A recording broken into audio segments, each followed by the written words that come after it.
We live in a true renaissance of comic book related properties. With all the movies, TV shows, games, and so on coming out, it's easy to forget a time that wasn't all that long ago, when superheroes were just finding their footing. Around the same time Tobey Maguire's Spider-Man took to the big screen, another beloved hero was revitalized in a way he hadn't been since 1978. In this day and age, we are so quick to pronounce our love for a film, or our hatred for it. But how do we know if that loving adrenaline rush can carry over to repeat viewing? Or if our disdain is still justifiable? Well, we have to be willing to give every film a second look. Today, with the abundance of superhero shows pushing their own respective envelopes, it is easy to forget what Smallville did when it came out. The idea of taking a beloved character like Superman and putting him in high school and making him more of an everyman was an odd choice. A teenage Superman had not been explored in live action since Superman the movie, and for reasons many people would call obvious. Who would want to see Superman, of all people, without many of his famous powers such as flight or not wearing that iconic suit? These notions sound all too familiar to John Peters' version of the Man of Steel. He's going three things. Okay, I said, all right. One, I don't want to see him in that suit. Two, I don't want to see him fly. And three, he's got to fight a giant spider in the third act.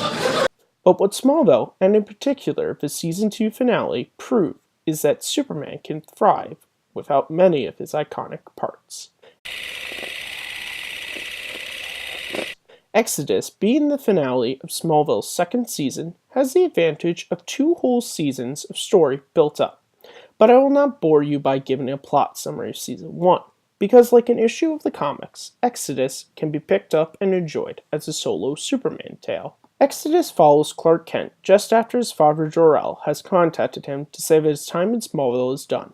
Clark, not surprisingly, is unhappy with this and wants to stay in Smallville with his parents, friends, and new girlfriend Lana. But Jor-El informs him that his destiny has been put before him and he cannot change it. But Clark Kent is not one to take this sitting down, so he chooses to find a way to avoid his destiny. To have a real appreciation for this story, we'll have to dive a little deeper into the characters of Smallville. Tom Welling's Clark Kent, in my opinion, is the best depiction of Superman since Christopher Reeve. Tom gives new dimensions to the character because he is a younger man. Clark Kent, in classic Superman fashion, is always trying to help people, but Smallville chooses to show the consequences that can come with this, with Exodus being one of the best examples, but more on that later. In the comics and movies, the Kents are very base level, just good people who raised a son to be good, but Smallville gives the Kents some much needed development. John Schneider and Annette O'Toole are the best Jonathan and Martha Kent I've ever seen on screen. And why, you may ask? Well, it comes down to their depictions are actual people. No disrespect to Glenn Ford in Superman the movie, but his Jonathan Kent was really just there to give Clark a speech and die. And Phyllis Thaxter, well, she was kind of just there. What Schneider and O'Toole do so well is they make the Kents into three-dimensional characters. They have issues with their son doing heroics. They get angry. They act like real people. But at their core, they are good. And throughout the series, you see why Clark will become the Man of Steel, because the most good-natured people in the world raised him.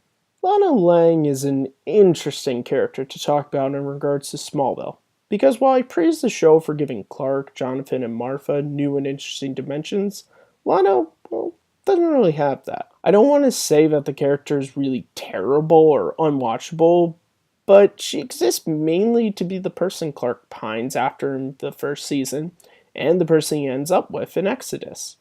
She is a superhero's girlfriend. Lana is not a terrible character by any means, and honestly, scenes between her and Clark, particularly by the end, are very good, but she's just not as strong as some of the other characters. Now, I could go on about characters like Lex, Pete, and Chloe, but they are not really necessary to my analysis of Exodus. To understand the brilliance of Exodus, I have to talk about how the episode ends. Clark Kent has made his choice to stay in Smallville, but knows Jor-El will not allow it. So he chooses to destroy his ship to hopefully destroy Jor-El. His parents race from Lex's wedding to try to stop Clark, but it's too late. The ship explodes and the Kent's truck is overturned. Martha is taken to the hospital and finds the baby she was carrying has passed on. Clark, overwhelmed with guilt, decides there's only one thing he can do: run away. Clark gets his hands on a red kryptonite ring that will change him into a different person, one who doesn't care. Before Clark leaves, Lana tries to stop him, but his mind is made up, and Clark races towards Metropolis, with the voice of Jor-El ringing in his ears. "You will obey me, Kal-El." What makes Exodus such a good Superman story is the drama is built from Clark trying to do good, but messing up.